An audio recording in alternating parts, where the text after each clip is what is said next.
이 시간에도 주님, 주의 말씀 붙들고 소망하며 기도하며 나아갑니다. 주님, 하늘 문을 여시고 우리에게 필요한 모든 것들이 공급되어지므로 우리가 또한 주님을 찬양하는 복된 자리에서 주님의 간증자들로서 아버지 사용될 수 있는 하나님의 거룩한 자녀들로서, 백성들로서 사용될 수 있도록 지도하시고 인도하여 주시옵소서. 감사드릴 때 예수님의 이름으로 기도 올려옵니다.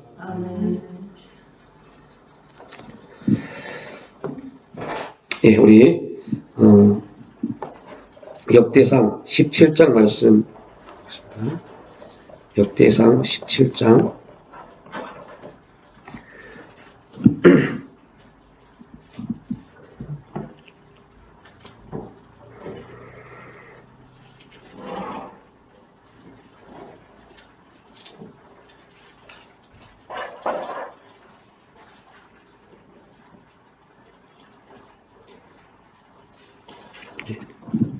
우리 역대상 17장 16절로 17절 말씀 함께 합독합니다. 다윗 왕이 여호와 앞에 들어가 앉아서 이르되 여호와 하나님이여 나는 누구이오며 내 집은 무엇이기에 나에게 이에 이르게 하셨나이까. 하나님이여 주께서 이것을 오히려 작게 여기시고 또 종의 집에 대하여 먼 장래까지 말씀하셨사오니 여호와 하나님이여 나를 존귀한 자들 같이 여기셨나이다. 아멘. 예, 다윗이 이제 사울의 나라가 망하게 되고 다윗이 왕으로서 이스라엘의 전체 왕이 됩니다. 그리고 그가 아름다운 궁전을 지어서 그곳에 거주하고 있을 때, 그때 다윗이 이제 하나님 앞에 소원을 갖죠. 역대상 17장 1절 2절에 보면 다윗이 그의 궁전에 거주할 때 다윗이 선지자 나단에게 이르되 나는 백향목 궁에 거주하였거늘 여호와의 언약궤는 휘장 아래에 있도다. 나단이 다윗에게 이르되 하나님이 왕과 함께 계시니 마음에 있는 바를 모두 행하소서. 이 말씀은 다윗이 하나님의 성전을 건축하고 싶은 마음을 그 당시 선지자에게 말을 합니다. 그 말을 들었던 나단 선지자는 그 마음이 그냥 좋아서, 다윗의 마음이 좋아서 왕이여, 왕의 말을 듣고 왕의 마음을 보니 마음이 참 기쁩니다. 왕의 마음에 있는 바로 그대로 행하시면 하나님이 기뻐하실 겁니다 라고 말을 합니다. 그리고 돌아와서 이제 나단이 집에 돌아와서 한밤중에 기도하는 가운데 하나님이 나단에게 나타나시죠. 그렇게 말씀합니다. 가서 내 종 다윗에게 말하기를 여호와의 말씀이 너는 내가 거할 집을 건축하지 말라. 되게 참 매몰차입니다. 그죠? 하나님의 성전을 건축하고 싶어하는 마음, 그 마음이 거짓이 아닐 텐데 말합니다. 너는 내가 거할 집을 건축하지 말라. 다윗이 말을 들었을 때 얼마나 마음이 서글펐을까. 다윗의 마음이 진실함으로, 너무 진실함으로 고백했는데 그런데 놀라운 것은요, 하나님 반대로 이제 다윗에게 이렇게 말씀하신 다음에 놀라운 고백들을 쭉 이제 하십니다. 그 내용을 짤막하게 말씀드리면, 야 다윗, 네가 내 집 짓기를 원했는데 나는 너의 손으로 내 집이 건축되는 것을 거부하였다. 그러나 기분 나빠하지 마라. 내가 지금 제가 말씀드린 이 내용을 여러분 인생 가운데 들을 수 있기를 축복합니다. 하나님 말씀합니다. 내가 너의 집을 지어줄게. 와, 정말 기가 막힌 고백입니다. 다윗, 너가 내 집을 건축한다고 했을 때 나는 거부하였다. 그러나 내가 너의 그 기도, 너의 그 마음을 거부한 것은 내가 싫어서가 아니다.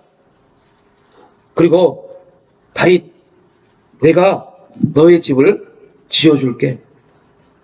10절, 11절 말씀을 함께 봅니다. 10절, 11절 말씀. 뭐라고 말하면, 전에 내가 사사에게 명령하여 내 백성 이스라엘을 다스리던 때와 같이 아니하게 하고 또 내 모든 대적으로 내게 복종하가리라. 또 내게 이르노니 여호와가 너를 위하여 한 왕조를 세울지라. 내 생명의 난이 차서 내가 조상들에게로 돌아가면 내가 내 뒤에 내 씨 곧 내 아들 중에 하나를 세고 그 나라를 견고하게 하리니. 기가 막힌 고백입니다. 내가 너의 집을 세워주시겠는데 그 집은 다윗 왕조를 말합니다. 그리고 그 다윗 왕조를 통해서 하나님은 이 땅에 육신을 입고 오셨습니다. 오늘 저와 여러분의 삶 가운데, 인생 가운데 이러한 하나님의 축복, 하나님의 역사가 나타날 수 있기를 축복합니다. 그래서 오늘 17장 16절부터 쭉 말씀을 통해서 영원한 축복이라는 제목을 함께 말씀을 할 텐데요. 그 말씀에 다윗이 하나님이 다윗에게 말씀하신 그 말씀을 듣고 감사 기도하는 내용이 16절부터 쭉 나와 있습니다. 16절 참 다윗 왕이 여호와 앞에 들어가 앉아서 이르되 여호와여 나는 누구오며 내 집은 무엇이기에 나에게 이렇게 행하십니까? 내가 하나님 앞에 어떠한 존재입니까? 내가 하나님 앞에 어떠한 사람입니까? 이렇게 다윗은 고백을 합니다.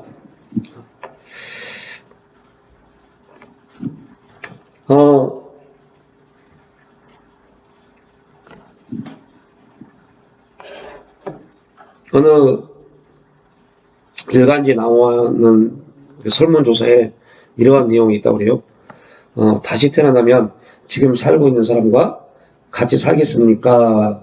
라는 질문에 99%의 부부가 아니요 라고 대답을 했답니다.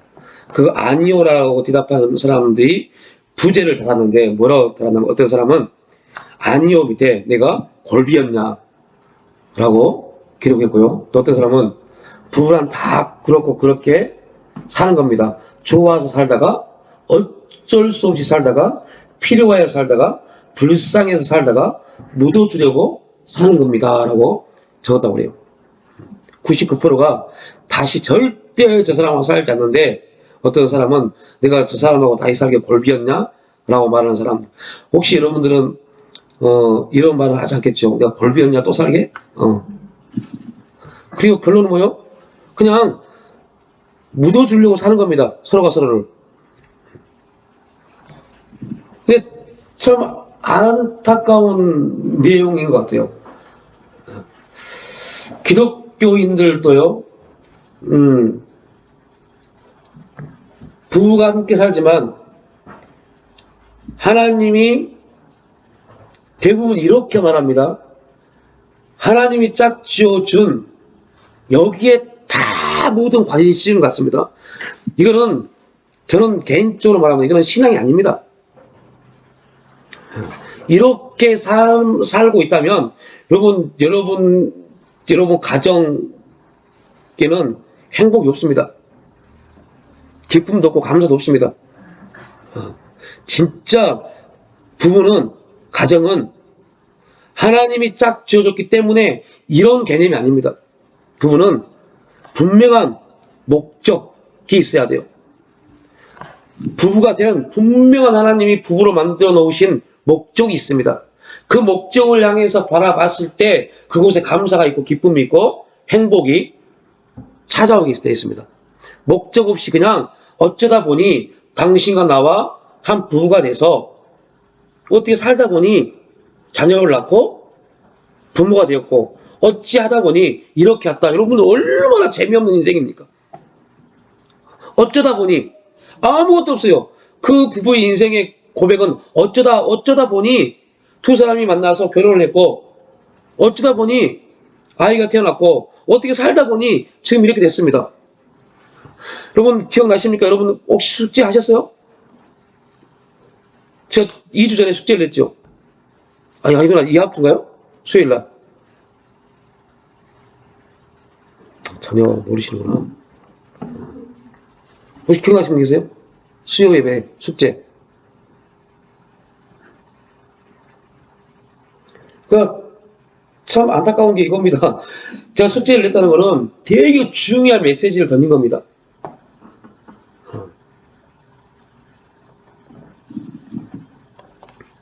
여러분 인생에 가장 좋았던 게 뭐냐고 숙제를 했잖아요. 찾아보라고. 내 인생에서 가장 좋았던 게 무엇인지.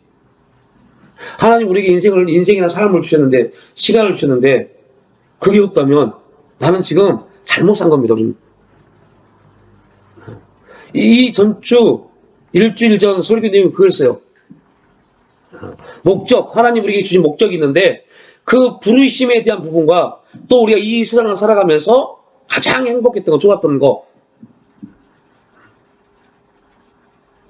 그러니까 왜 이러한 부분이 없을까요?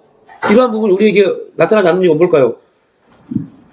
여러분 신앙생활을 나름 열심히 한다고 하신 분들의 가정을 돌이켜보면 진짜 재미없습니다.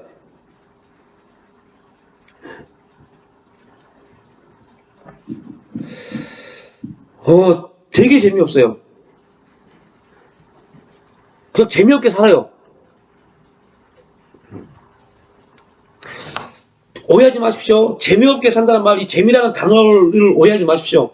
거기 안에는 즐거움도 없고 기쁨도 없다는 겁니다. 그냥 사는 겁니다. 그래서 기독교인으로서, 종교인으로서의 감사가 있지, 진짜 부부로서, 가정의 한 일원으로서의 감사와 기쁨이 없는 겁니다. 여러분, 이게 얼마나 잘못된 건지 우리 알아야 돼요.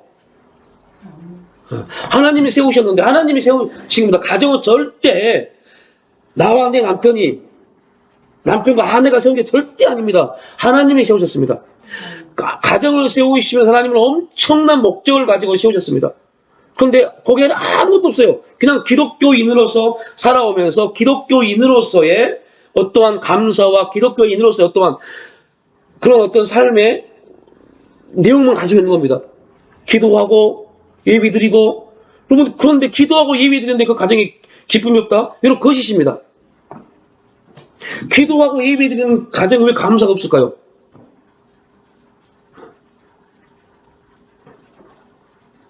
되게 중요한 메시지입니다. 여러분, 다윗의 삶을 우리가 나누고 있잖아요. 또 우리가 계속해서 사무엘상을 그 전에 보면서 다윗이 어떠한 신을 가졌느냐를 우리가 나누고 있습니다.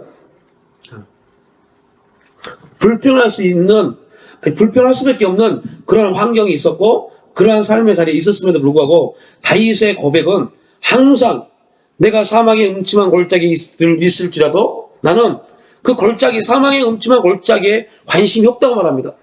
왜요? 그 사망의 음침한 골짜기 가운데 있을지라도 하나님이 나를 승리케 하실 거니까. 내가 정말로 삭막한 광야에 있을지라도 나는 그 광야가 푸른 추장이요 실만한 물가라고 말합니다. 이게 지금 우리의 신앙으로 말하면 이게 뭐예요? 감사하고 즐거움이고 행복입니다. 나는 어떤 환경이 있더라도 행복하다. 왜요? 그의 삶 자체가, 그의 삶이 예배의 삶이었기 때문에. 항상 하나님이 함께 하시고 보호하시고 하나님이 그와 함께 하심을 다윗은 믿고 움직였기 때문에. 그리고 그 믿음으로 끝나지 않고 그 다음 믿음으로 귀결이 되어집니다. 그냥 하나님이 그렇게 하실 거야라고 끝나지 않습니다. 하나님이 그렇게 하실 거야 믿고 다윗은 움직였고, 분명 천지를 창조하시고 우주 만물을 다스리시는 그 하나님은 그렇게 응답으로 다윗에게 나타나 주셨습니다. 그러니까 어떠한 곳에 어떠한 모습으로 있든지 그는 감사가 있었고 그곳에 기쁨이 있을 수 있었죠. 그러니까 다윗이 하나님 앞에 나 성전을 건축하고 싶습니다. 기억나시죠? 다윗이 하나님의 성전을 건축하기 위해서 드린 물질 헌금이 얼마라고요? 엄청 많이 나눴던 얘기죠. 900조 원이요, 900조. 지금의 돈으로 환율로 계산해 보면 900조이라는 돈을 드렸습니다. 그래서 우리가 영성교회 있을 때 얼마나 많이 고백했습니까? 우리가 하나님의 성전인데 다윗이 드린 성전값만 900조이다. 그럼 우리는 가치가 900조 원의 가치입니다. 그런데 기가 막힌 것은 솔로몬과 이스라엘 백성들이 드린 헌금이 다윗보다 더 많아요. 그러면 다윗 그 솔로몬 성전의 가치가 얼마나 큰 겁니까? 가치로 따져도 현금화, 즉 물질적인 계산으로 따져도 우리가 하나님의 성전입니다. 이 성전은 900조 원이 넘습니다. 900조 원은요, 우리나라 1년 예산보다 훨씬 많습니다. 그 엄청난 가치가 있는 게 납니다, 나. 하나님의 성전으로서의 나입니다. 그런데 그 엄청난 가치를 가지고 있음에도 불구하고 전혀 그 가치의 삶을 살지를 않습니다. 가치의 삶을 살지 못합니다. 가치의 삶을 살지 않습니다. 왜 안 살까요? 이유는 하나님이 그렇게 하시지 않을 것 같으니까요. 되게 중요한 메시지죠. 나는 믿어요. 여러분은 믿습니다. 하나님 역사하실 걸. 그런데 그렇게 믿고 기도하는데 그 기도에 대한 믿음이 없다니까요. 나는 소망합니다. 그런데 그 소망에 대한 믿음이 없어요. 그냥 자꾸 바뀌잖아요. 기도가 바뀌고 소망이 바뀌고 바라봄이 바뀝니다. 왜요? 나는 믿음으로 출발했는데 믿음으로 기도한 것이 기도했던 내용들이 하나님 역사하실 것에 대한 믿음이 없는 겁니다. 이 부분 되게 많이 고민하셔야 돼요. 여러분이 기도하신다면 되게 많이 고민하셔야 돼요. 나는 믿음으로 기도합니다. 하나님 나에게 우리 가정이 역사하실 걸 믿습니다. 내 자녀들에게 역사하실 걸 믿습니다. 나에게, 내 남편에게, 내 아내에게 역사하실 걸 믿습니다. 그리고 기도합니다. 그런데 그 기도의 내용에 대해서 별로 믿음이 없어요. 믿음으로 기도를 출발했는데 결국 믿음으로 출발하는 기도가 믿음으로 끝나지 않습니다. 그런데 기가 막힌 것은 진짜 내 삶 가운데 기도한 대로 되는 게 없어요.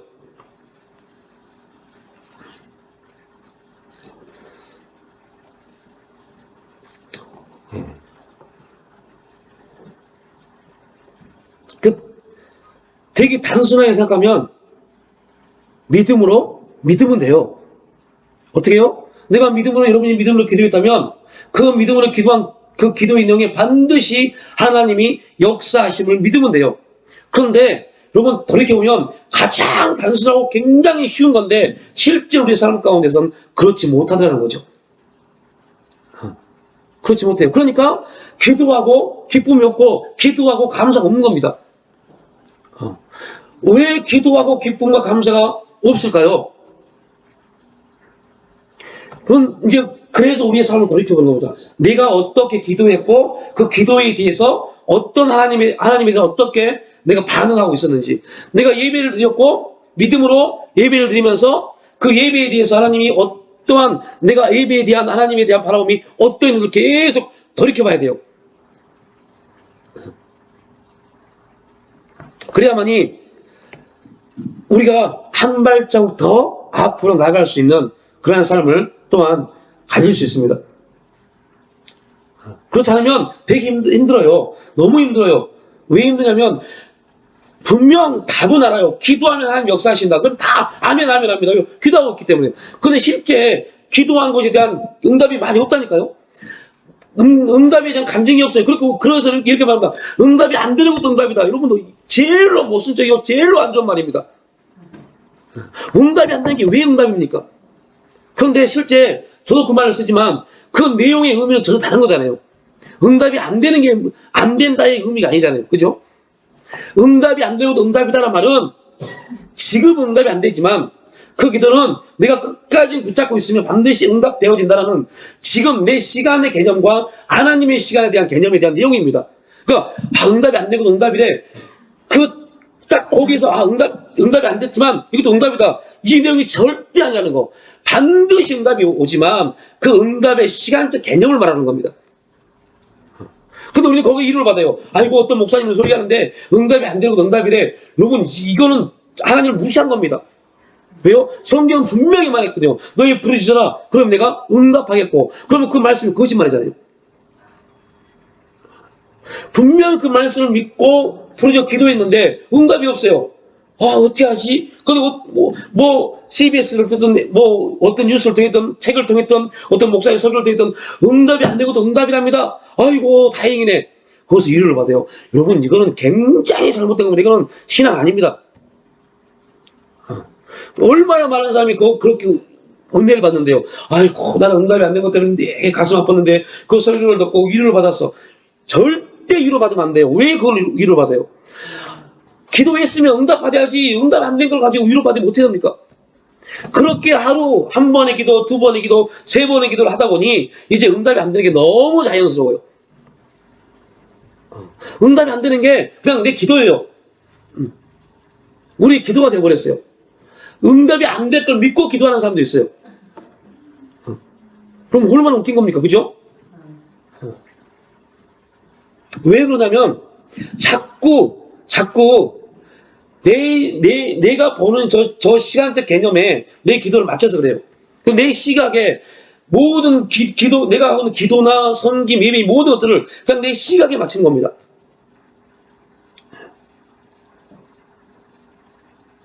그러다 보니까 기도를 하든 뭘 하든 기도하는 사람들이 기쁨이 없어요. 즐거움도 없고 막 뜨거움도 없어요. 그럼 기도할 때 두 손 들고 막 뜨거운 게 뜨거운 게 아닙니다. 그 손 흔들면 당연히 뜨거워집니다. 진짜 능력이 임해서 손이 흔들어진 것과 내가 그냥 기도하면서 막 흔드는 것과 전혀 다른 겁니다. 진짜 뜨거워지면 손도 못 들었던 사람이 그냥 손이 들어집니다. 그리고 나도 모르는 사이에 막 손이 막 움직여지고 내 몸이 막 움직여집니다. 그 뜨거움은 내가 평상시에 기도하면서 흔들 뜨거움과 전혀 다릅니다.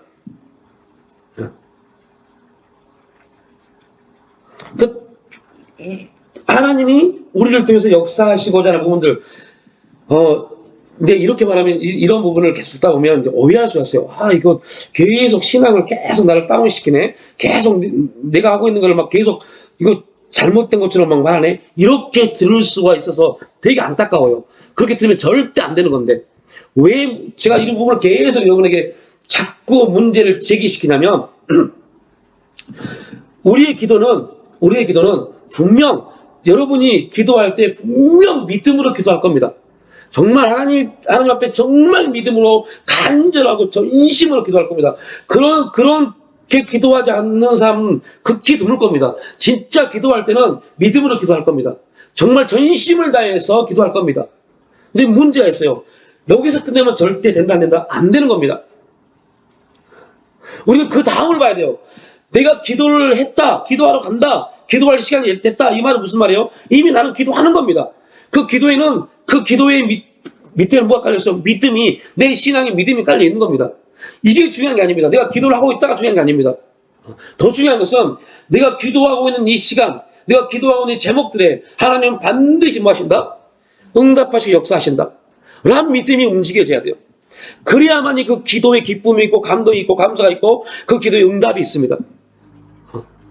그런데 여러분 계속 말씀드리지만 그 기도에 별로 신뢰성을 갖지 못해요.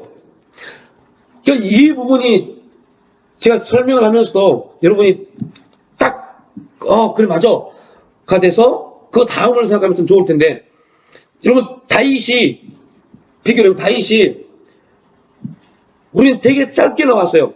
하나님의 성전. 나는 지금 백향목으로 건축된 정말 아름다운 집에서 거하고 있는데 내가 섬기하던 하나님의 집은 정말로 초라하고 보잘것없이 없습니다. 그래서 다윗이 마음을 품습니다.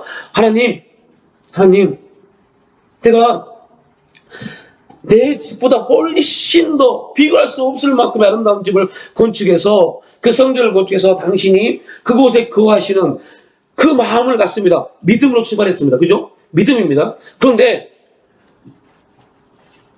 나단 선지자, 지금으로 말하면 목사, 여러분이 결국 기도했어요.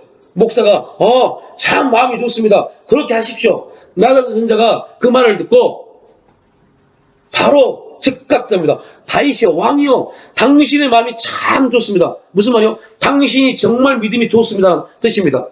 그런데 나단이 그렇게 말하고 헤어지고 와서 저녁에 기도하려고 다 무릎 꿇었더니 하나님이 즉각 대답합니다.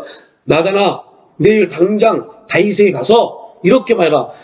왕이여 다윗이여 당신을 통해서 하나님이 성전 받기를 거부합니다. 진짜 믿음으로 기도했다면 다윗이 믿음으로 기도했잖아요. 우리가 믿음으로 기도했다면 다윗의 고백이 나와야 돼요. 아멘. 이 돼야 돼요. 아멘. 이게 믿음의 기도입니다. 만약 우리에게 하나님이, 야, 나 너를 통해서 성전 받기를 거부한다라고 해서 우리는, 왜요? 내가 뭐가 잘못했지? 내가 뭐 잘못한 게 있나? 내가 뭐 부족한 게 있나? 자꾸 뭘 본다고요? 나의 어떠한 단점들, 잘못된 부분을 찾기 시작합니다. 이거는 기도를 잘못한 겁니다. 응답이 안 됐어요.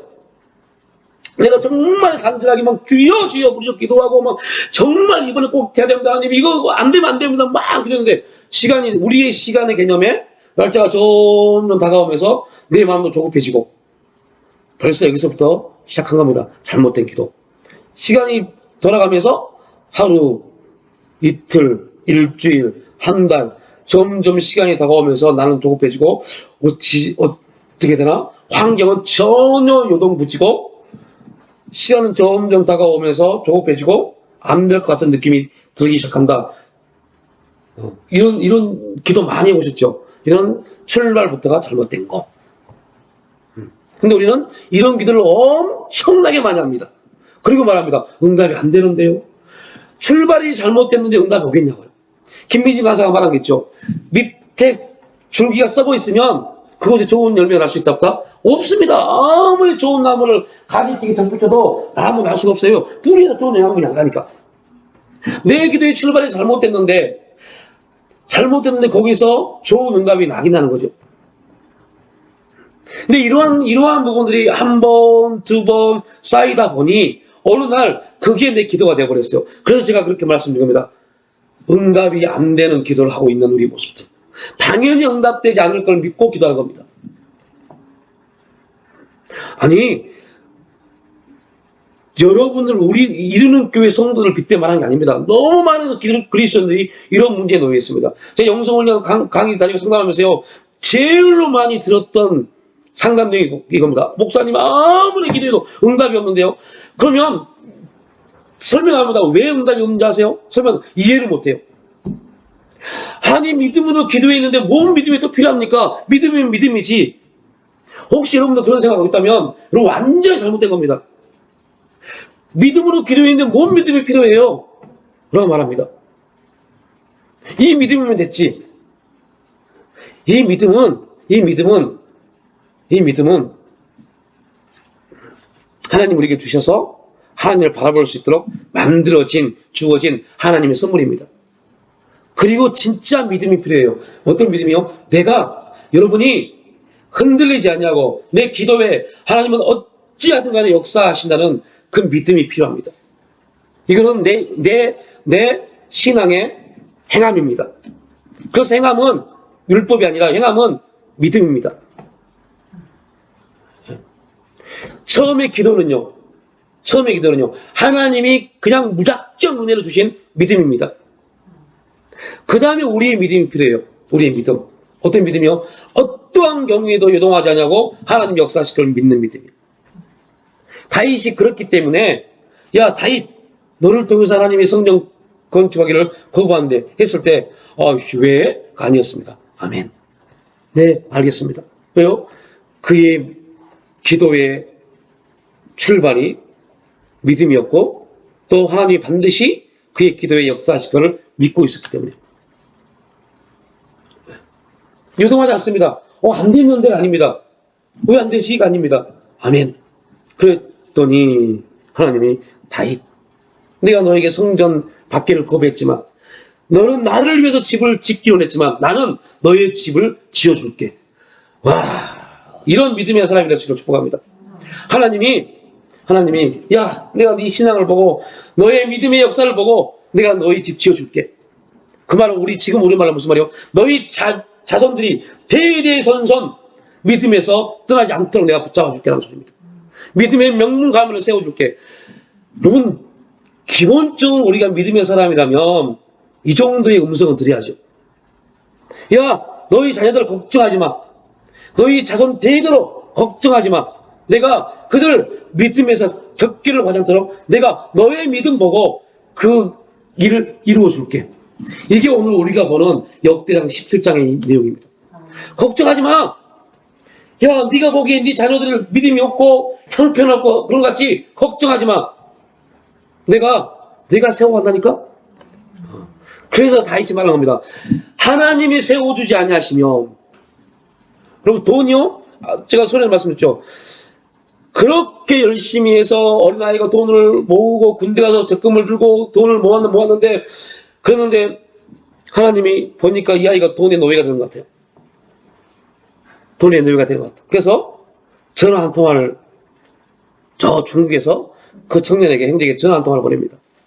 급하니 빨리 네 계좌번호하고 네 주민등록번호를 보내라. 그러니까 여러분 그걸 중국 사람이 중국 사람이 한국말을 얼마나 소틀어요.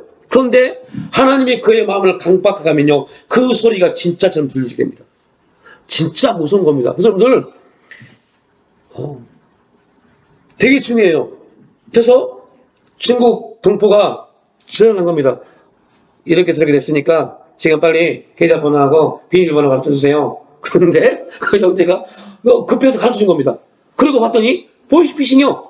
계좌인 돈이 싹 날아가 버렸어요. 얼마나 기가 막혀요. 그 아버지 목사님이 아들아 교회가 지금 돈이 필요하니까 얼마 좀 꿔달라. 내가 이자를 줄게. 그때 줬으면 이자도 받죠. 아버지 안 돼요. 저 이거 가지고 뭐 해야 돼요. 그러다가 하나님이 이 괘씸한 놈 여보세요. 끝내버린 겁니다. 네. 여러분 조심하십시오. 나를 위해서 뭔가를 하다가 갑자기 전화 한 통화에 하나님이 내 눈과 귀를 막아서 전화 한 통화에 오늘까지 있었던 내 통장의 돈이 내일 다른 사람에 넘어가 버려요. 정말 무서운 겁니다. 하나님이 세워주시고 하나님이 지켜주시고 하나님이 보호해 주셔야 돼요. 그러면 제발 좀 그런 사람 놓겠지만 가져가라고 해도 하나님이 지키시면 가져갈 수가 없습니다. 제가 오늘 아침에 저희 사모님처럼 핸드폰을 만지면서 신한은행에 13,610원이 있더라고요.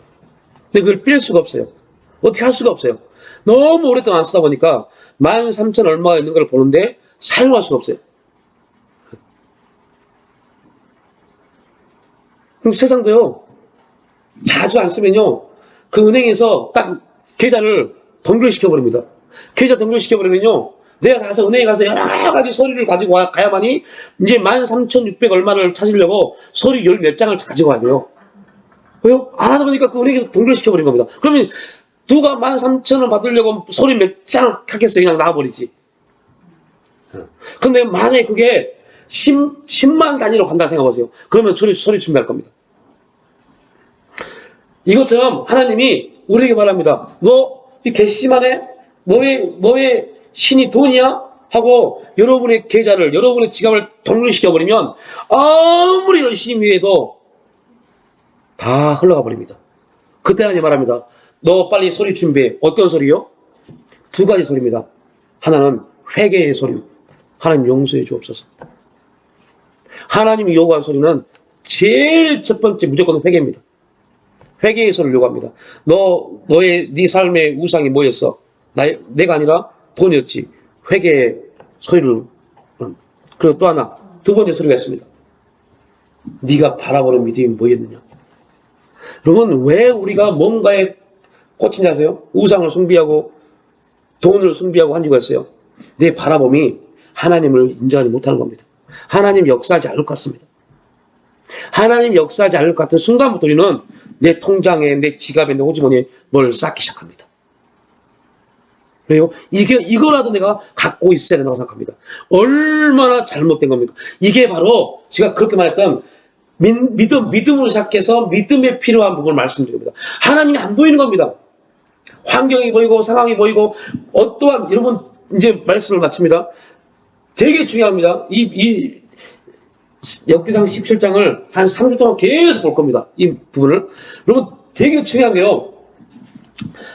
신앙에서 어떠한 분에 딱 걸리기 시작하잖아요. 뭐가 막히기 시작하잖아요. 그러면 그때부터 사람은 자꾸 내 방법을 쓰기 시작합니다. 그 방법으로 뭔가를 하려고 합니다. 하나님이 안 하실 것 같아요. 이 문제만은 하나님이 안 하실 것처럼 느껴지기 시작합니다. 그래서 내 방법을 쓰기 시작하고 내가 뭔가를 모으기 시작하고 내가 뭔가를 행하려고 시작합니다. 이거라도 하지 아니하면 안 될 것 같으니까. 이게 하나님과 나가 관계가 멀어지는 시발점입니다. 그때 우리는 아무리 기도해도 아무런 감동이 있지 않습니다.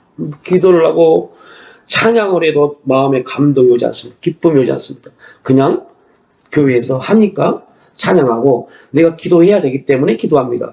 교회가 예배 시간이 있기 때문에 예배를 드립니다. 이러한 삶을 절대 우리가 살아서는 안 되겠죠.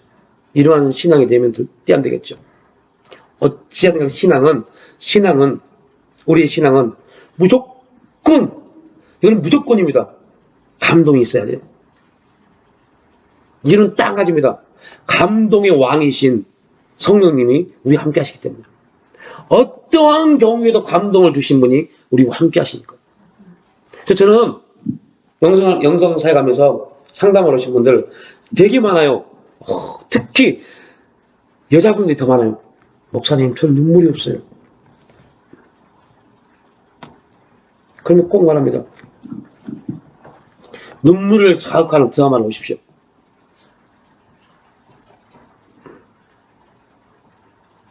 제가 어느 목사님 사모님이에요. 저 양주에 계시는, 그분 양주네.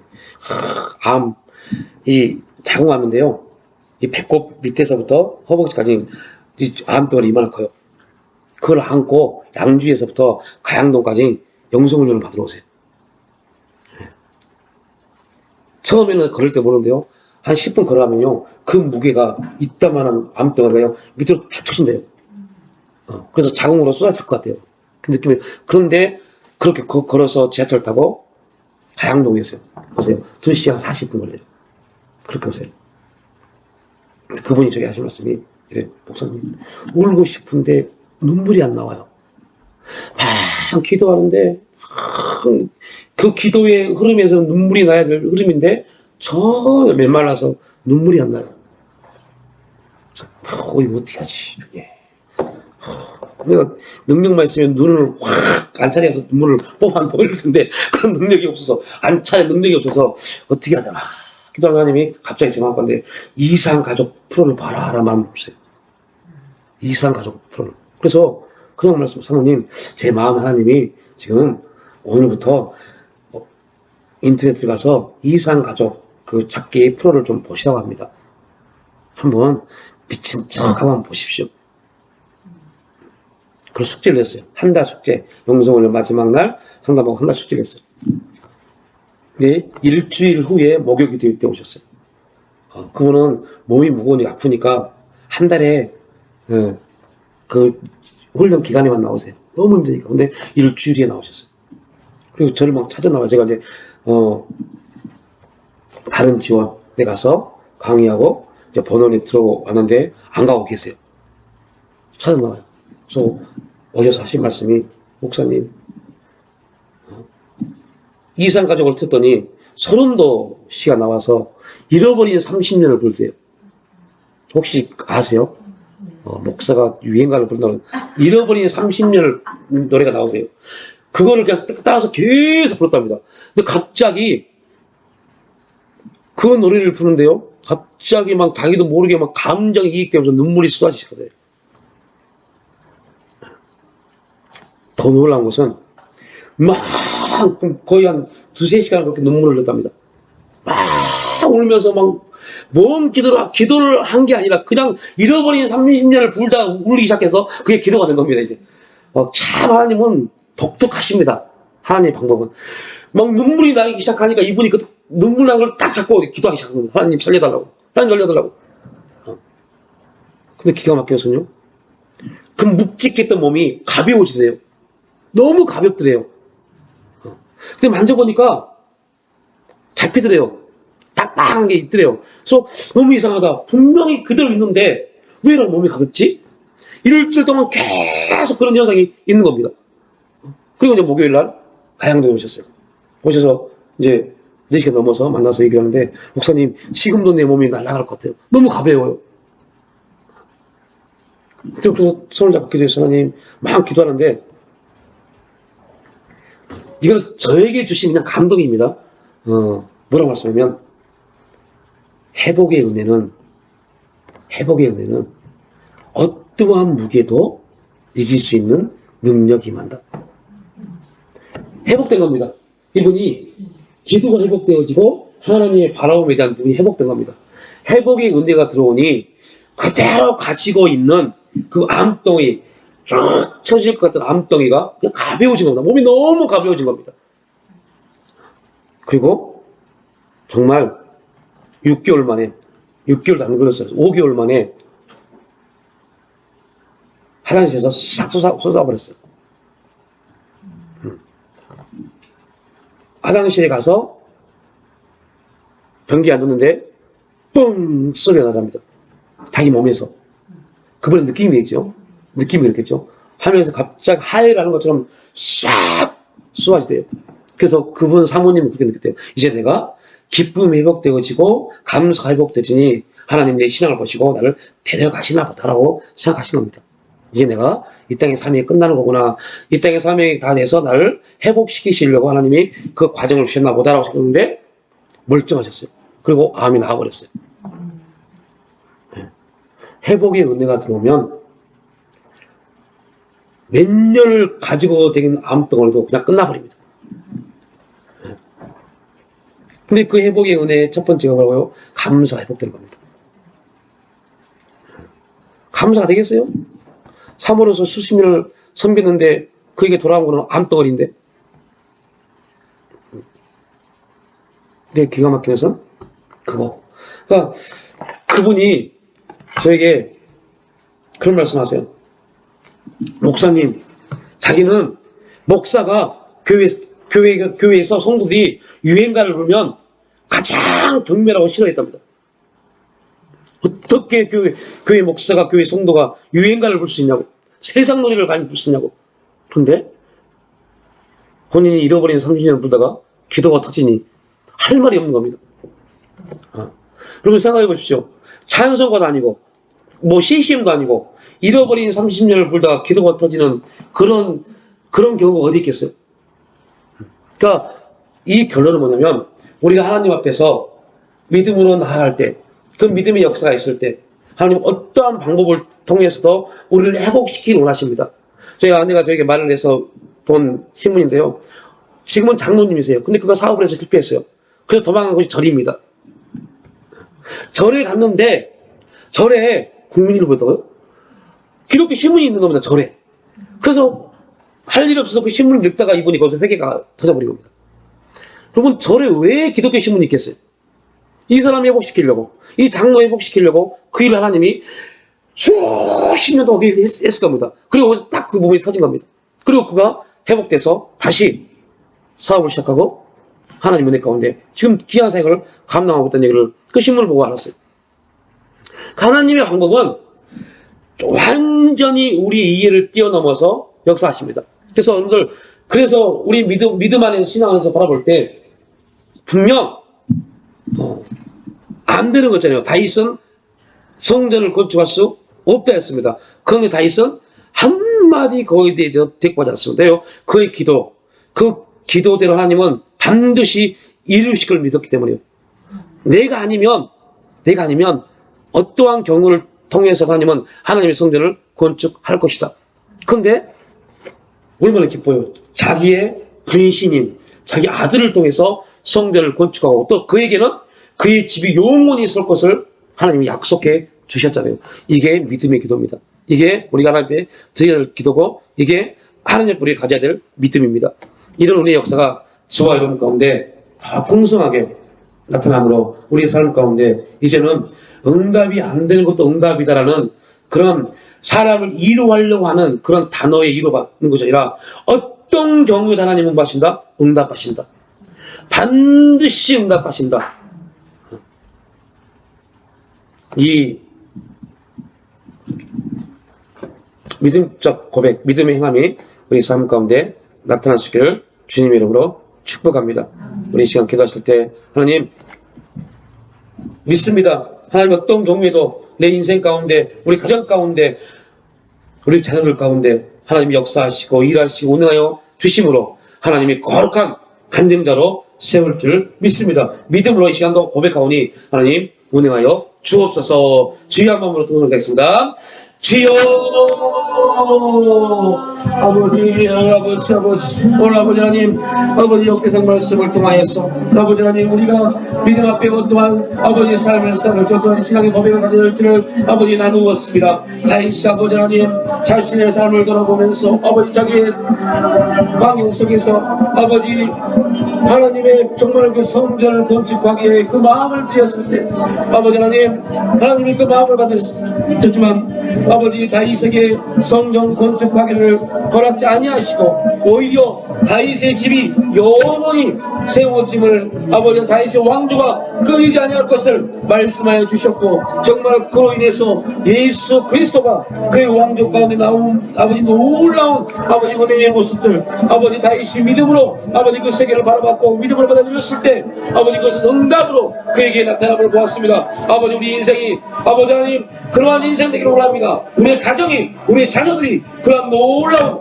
믿음의 아버지 하나님 가문 믿음의 역사가 있는 그런 삶이 되기를 원하오니 성령님 주관하시고 지도하시고 인도하여 주시옵소서. 주께서 이 놀라운 일들을 나타내시고 역사하여 주시옵소서. 아버지께서 이 삶 가운데 우리 인도할 줄 믿습니다.